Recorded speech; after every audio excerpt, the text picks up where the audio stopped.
So, you probably know that many of the same people who work on Animal Crossing also work on the Splatoon franchise.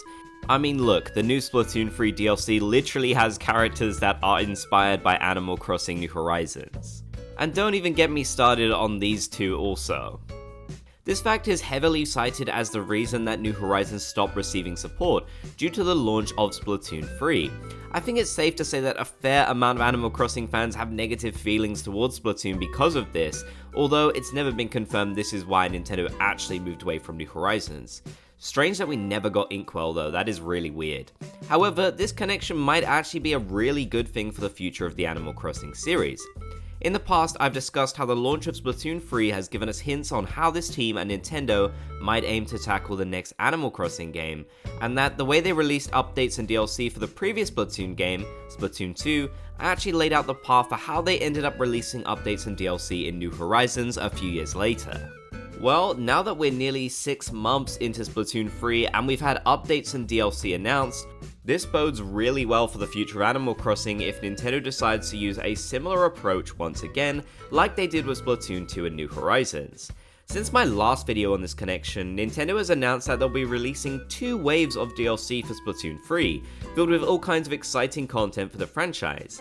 I think like a lot of you, I was really surprised that we only got 1 wave of DLC for New Horizons, despite how well the game sold. I think seeing 2 waves already for Splatoon 3, and possibly even more in the future, shows that Nintendo really took that criticism on board, and hopefully they've learned that, generally speaking, players want more content, not less.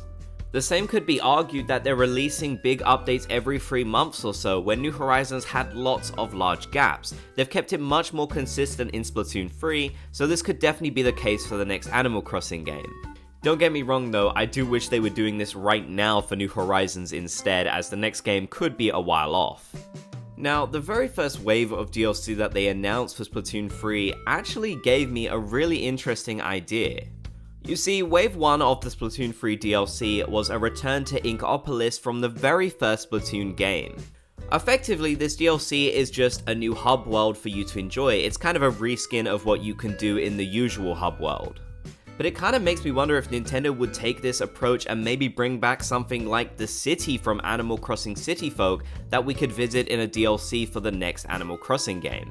The concept honestly seems really similar, and I wouldn't be surprised if Nintendo did decide to do that approach. After all, nostalgia is incredibly popular and we know it sells really well. I mean, just look at the Pokemon games. So yeah, I could definitely imagine Nintendo using the nostalgia from the old Animal Crossing games in DLC waves and such. Although it would be really cool if the next Animal Crossing game just had this content baked in right away so that everyone could enjoy it. Happy Home Paradise in a way was really a return to Happy Home Designer, which was a spin-off for Animal Crossing New Leaf, so I guess it goes to show that they are interested in revisiting old ideas as well, which definitely could be a positive for the future of the Animal Crossing series. Now, although I do think it's very unlikely, something that I find very interesting is the fact that Splatoon 2 and Splatoon 3 actually launched on the same system. I think a lot of us were really surprised by this and kind of expected the next Splatoon game to be released on whatever console Nintendo was coming out with next.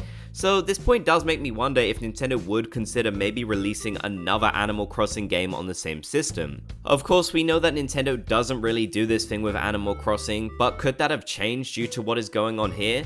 If the Nintendo Switch is still going to be around for a really long time, then maybe it is something that Nintendo would consider. But I will say I think it's much more likely that Nintendo would release the next Animal Crossing game with the launch of a new system. After all, we know that Animal Crossing is a system seller, so that would probably make a lot more sense from a business point of view. I guess it just depends on when they actually plan on releasing a new console, as it really doesn't feel like the Switch is going anywhere anytime soon. But let me know your thoughts down in the comment section below. Do you think these Splatoon updates and DLC could be great news for the future of Animal Crossing? And would you like to see any older Animal Crossing games revisited in the next one? I would definitely love to hear your thoughts and your ideas. If you made it to the end, then be sure to comment Bob's Gang down below so I know you did. If you enjoyed, be sure to leave a like, and if you haven't already, consider subscribing and turning on notifications for more.